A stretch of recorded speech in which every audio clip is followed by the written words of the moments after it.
Good day to one and all. My name is Nelita Doherty, and I am a writer, painter, poet. I crochet. I do anything with the arts to keep busy. I started writing at the age of 8 and was encouraged by a teacher to keep on writing. So since age 8, I've been writing short stories, and I've written 3 novels, 1 short children's story, as well as a booklet in Garifuna and English. I would like to wish everyone happy International Literacy Day from Sandy Hunter Library, and encourage all of you to use the library and remember that it's the greatest source of reading that we have. I would like to also remind you that reading and writing go hand in hand. Reading opens up a whole world to all of us. And like I mentioned, I started writing at age 8. And as an adult, what has encouraged me to keep on writing are my children. I want to expose them to different cultures, expose them to the environment, the damages to the environment, and how we can save the environment. And I feel like the best way for me to do that is through writing. So that is my greatest motivation and inspiration to keep writing. Our children all over the world, my children and every other child who can gain something from what I've written. I would like to share with you a story that I wrote called Es Lo Que Es. It's a very short story about a little boy, and it's important that you remember what Es Lo Que Es means. Es Lo Que Es means it is what it is.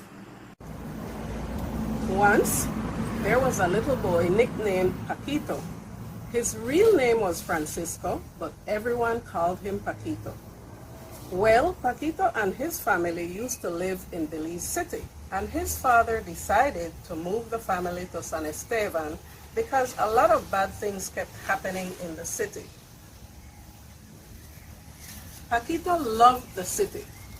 When he heard his parents talking about moving to San Esteban village, he was not happy. He had only been to San Esteban a few times during summer vacation, and nothing exciting ever happened. What would they do there? He remembered that his grandmother scolded him for everything. His grandfather smiled a lot, so that his oriental-looking eyes looked closed, and he always gave Paquito sweets, but not when his grandmother was around, for she was always warning about rotten teeth. When she was around, his grandfather had nothing much to say. Both his grandparents ate a lot, and they were both very fat. And his grandmother always wore a checkered apron, even if she wasn't doing anything, which was seldom, because she was always tending her flowers and beautiful roses in her garden. When she wasn't doing anything, she would rest in one of the hammocks on her porch if it wasn't too hot. When it was hot, she rested in the one that was hung under a mango tree.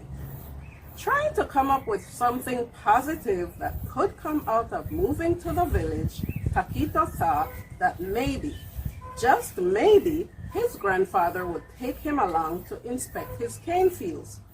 It would be nice to see his grandparents again, but what would they do in San Esteban? Soon, Paquito's family moved to San Esteban. The next morning, Paquito went outside under the hammond's tree to brush his teeth with a green plastic cup in hand.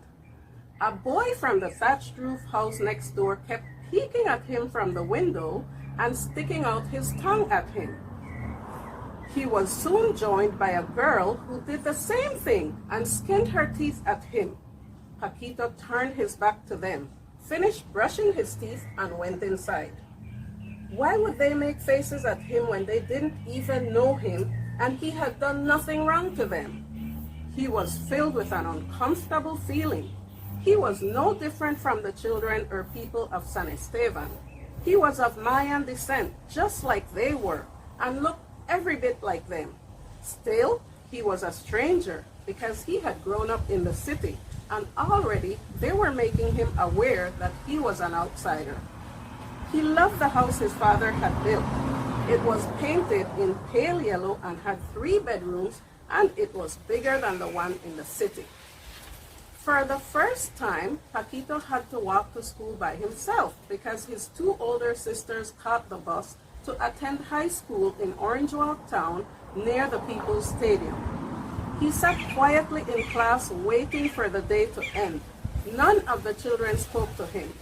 It wasn't until the 3rd day that a boy who lived not too far from his grandmother's house approached him. That boy too had stuck out his tongue at Paquito when he went to the shop to buy sugar. So, ¿eres de la ciudad? What? Si eres de la ciudad. I don't understand, answered Paquito. What do you mean you don't understand? Don't you speak Spanish, your language? No. No? The boy sounded surprised. His tone made Paquito's ears burn with shame. Are you serious? He asked. Paquito didn't want to answer. In fact, he couldn't. It felt as if some strange object was stuck in his throat. He felt his breath leaving him, all in shame. Some powerful shame had gripped him, had rushed from his heart to his head, and then his toes, and back to his head. Well, my name is Javier. What's your name? The boy asked after a long time. Francisco, but my parents call me Paquito. Paquito? Nah, man, I'll call you Conejito. Why? What does that mean? Conejito? Javier paused for a minute. It means my best friend, man. Don't you want to be my friend? Paquito thought about it for a second. On one hand, he didn't like the boy, but on the other hand, he was the only one who had bothered speaking to him. He didn't even have immediate cousins because his father was an only child and his mother was from Corozal. He had no friends in the village. Yeah, he finally answered, his head bent, trying to hide the shame that still filled his body. All right then, Javier stated, hugging Paquito. So you are Conejito, my best friend. Paquito still had his head bent and did not see the wide grin on Javier's face. Okay, let's go, Conejito. We will walk. And so it was that Paquito became friends with Javier, who called him Conejito every chance he got. When some of the other children started calling him Conejito, Javier put a stop to it, towering over them and glaring at them fiercely. He was the biggest boy in the class, and his classmates either avoided him or did what he commanded. One day, Javier suggested they go to the lion's den to play in the river. There were about 3 other boys tagging along. The last thing Paquito wanted to do was go to the lion's den compound to play in the river. That was one of the first no his mother had drilled into him. He was never ever to go to the river. I can't go to the river. Why not? We always go to the river. My mom said not to go, so I cannot go. Come on, Conejito. We're only going to go see if we can spot an alligator. We're not going to swim. We're not even going to go fishing. And we love fishing. Alligator? The word almost stuck in Paquito's throat. My teacher in the city said that there are no alligators in Belize, only crocodiles. He had no desire at all to see any crocodile, and his mother had told him to stay away from the river. Well, tell your teacher in the city that here in San Esteban, we call them alligators. Anyway, one swims by every day. We call him Philip. He swims all the way past Panquita's House of Culture in the morning, and every evening he swims back this way. Every day? Yes, every day without fail, answered Javier firmly. Well, I can't go to the river, Paquito repeated softly. I told you we won't stay long, Javier stated in a firm voice, almost shouting. Besides, we're not going to swim. Your mother will never know. His loud voice sent chills through Paquito. Somehow, he did not want to argue with Javier. In fact, he felt like he had no choice. So, he followed Javier to the main street past the community center and took the street on the left and into the Lion's Den compound. The gate was left open and several students were already there, sitting under one of the small palapas, thatched roof gazebo.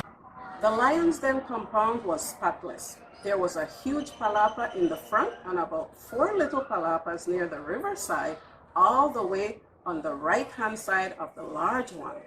Most of the area was cemented, though some grass was left growing between the large palapa and the river. Javier went over to a palapa at the far end and sat on a bench, pulling Paquito down beside him. They sat and stared at the river with an intent expression of expectation on their faces. Soon they heard the blasting horn of the sugar barge and stared as it went slowly by, pulling several large rusty containers, looking like a long water train or caterpillar as huge white waves of water splashed on the side. A tall man stood in the front boat, which looked like a house, and waved at them. Paquito lifted his hand to wave back. Instantly, his hand was pulled down by Javier. "Don't wave back," Javier hissed. "Why?" "Just don't wave back, that's all." The boys waited for a while. Paquito was feeling very uneasy because he was ready to go home, and he did not like Javier's bossy attitude. He was at a place his mother had warned him never to visit without an adult, and he did not like breaking the rules.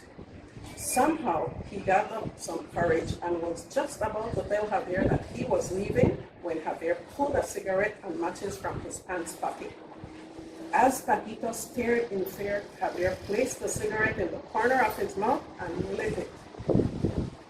Blowing out a huge ring of smoke, he offered it to those around. When they had all taken a puff, he handed the cigarette to Paquito, who shook his head rigorously. "Come on, Conejito, we all took a puff. Now it's your turn." "No," said Paquito, "I will not smoke. It's bad." "It's not bad. My papi smokes and there is nothing wrong with him." Paquito was sweating as the others stared at him, frowning, their expressions dark and unforgiving. "Just one smoke, Conejito," said a boy named Luis. "Hey, you don't call him Conejito. I'm the only one to call him that," Javier snarled at Luis. "Why not?" "You want to ask my fist why not?" Javier shook his fist in Luis' face. "I told you people that I am the only one who can call him Conejito." Luis stared at Javier's huge fist. "No, man, no. I'm just telling Paquito to take a puff. That's all." Javier lowered his fist and looked at Paquito. "Well?"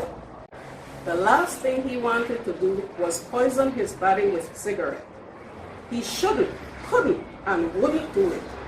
But the way they were all looking at him made him feel like he had to do it. No, he wouldn't. "Come on, Paquito, one puff," Javier said in a soft voice that made Paquito want to please him. Just one puff. But this was wrong. Paquito knew that. Smoking was bad. Paquito stood up and ran out of the Lion's Den screaming, "No!" He heard nothing, saw nothing. He did not know if the boys were laughing at him. He just ran as fast as his feet would carry him and didn't stop until he got home.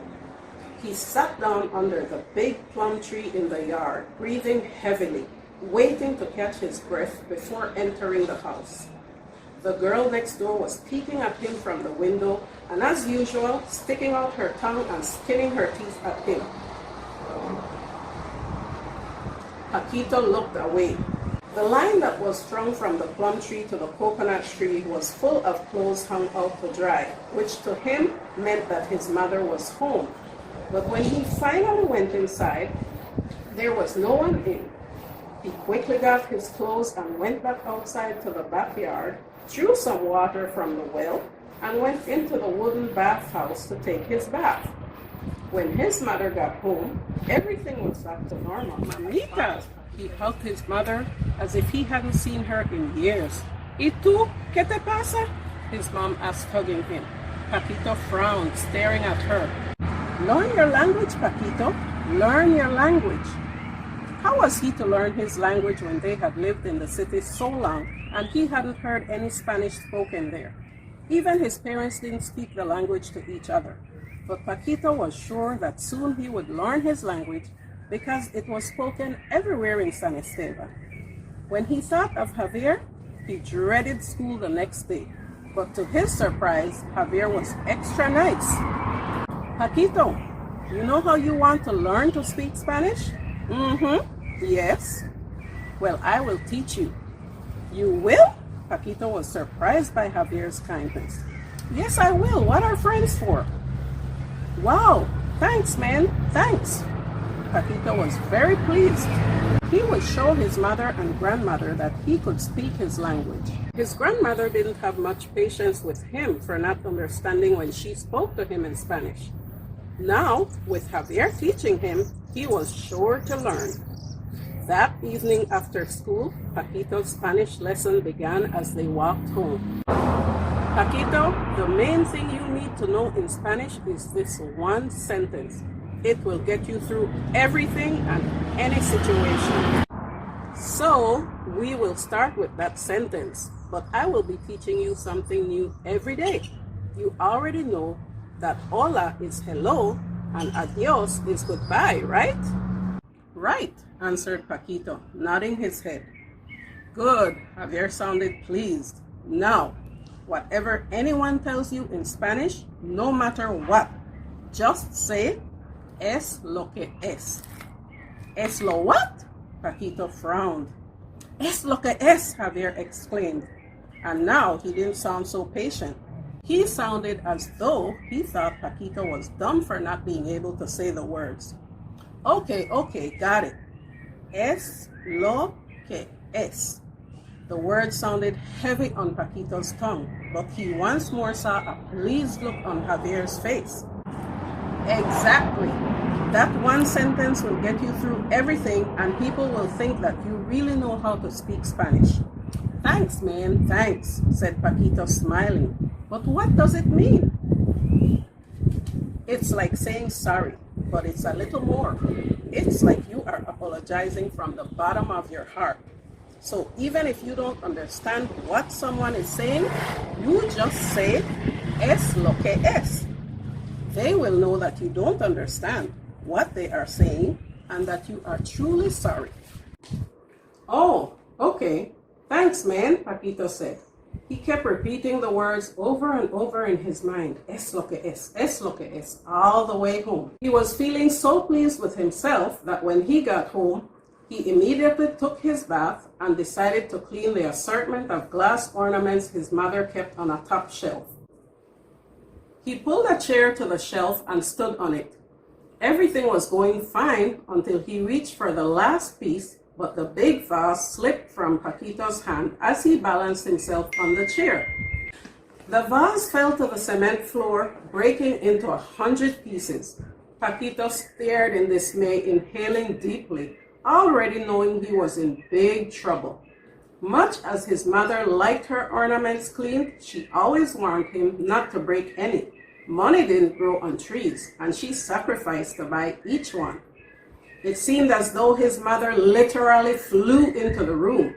When she saw the vase, she placed both hands on her head, her face a horrible mask of anger, so that she looked like she was about to cry. Paquito, ¿qué hiciste? Why? Look at my beautiful vase. In a very shaky voice, tears in his eyes, Paquito said, Mamá, es lo que es. ¿Qué? The next thing Paquito knew, his mother pulled him off the chair by his pants and spanked him as hard as she could. Paquito could feel the sting right through his pants. Mamá, es lo que es, he hollered, trying to get through to his mother, trying to let her know how very sorry he was. Oh, ¿y lo repites? Spank, spank, spank. Poor Paquito didn't know what was wrong or why his mother kept spanking him after he apologized. When she finally let go of him, he ran outside and sat under the plum tree crying his heart out. When he glimpsed Javier coming on the dirt road, he quickly dried his eyes on his shirt. Javier walked right into the yard just as Paquito's grandmother was coming to the house. Hola, conejito. What's wrong, man? You look like you were crying. Nah, man. My mamita was roasting pepper and it got into my eyes. ¿Y quién se llama Conejito? Who is he calling Conejito? Paquito jumped at his grandmother's harsh tone. It's me, Gran. That's what he calls me because we are best friends. He says Conejito means best friend. Burro que no puede aprender su propio idioma. Conejito, it means rabbit, she said. Little rabbit. So you have the nerve to call my grandson Little Rabbit Javier? Go home, vete. Javier hung his head, slowly turning out the yard. But as Paquito looked at him, he saw Javier grinning. He turned his attention to his grandmother. He was teaching me Spanish, Gran. Spanish? Que burro. And what you get blushing for? I hear you bawling all the way at my house. Paquito hung his head. I broke my mamita's vase, the one she says cost a lot of money. I apologized, but the more I apologized, the more she was spanking me. ¿Cómo? Oye, Marina. Paquito's mom came to the door. ¿Castigaste el niño even though he says sorry? ¿Qué sorry? Nada de sorry. Me dijo es lo que es. Many times he said it, es lo que es. But Paquito, you said that you told your mamita sorry. Yes, Gran. Javier said that es lo que es means sorry from the bottom of my heart. That Javier boy is a burro. Es lo que es means it is what it is. Paquito slapped the hand over his mouth, inhaling deeply in disbelief. He stared from his mother to his grandmother. Never in his wildest dreams would he have answered his mother in such a careless manner. He is not good company for you. And calling you Conejito as if you don't have a name, he is the Conejito. And burro too. In a rare display of affection, Paquito's grandmother reached for him and hugged him close. You are a good boy, Paquito. I will teach you Spanish, okay? Paquito smiled. Okay, Gran, thank you. I'm so glad we came to San Esteban. Abuela, say abuela. Okay, thank you, abuela. Paquito smiled. Thank you so much for listening to my story, Es Lo Que Es. I hope you enjoyed it. Have a beautiful day and do keep safe and wear your mask.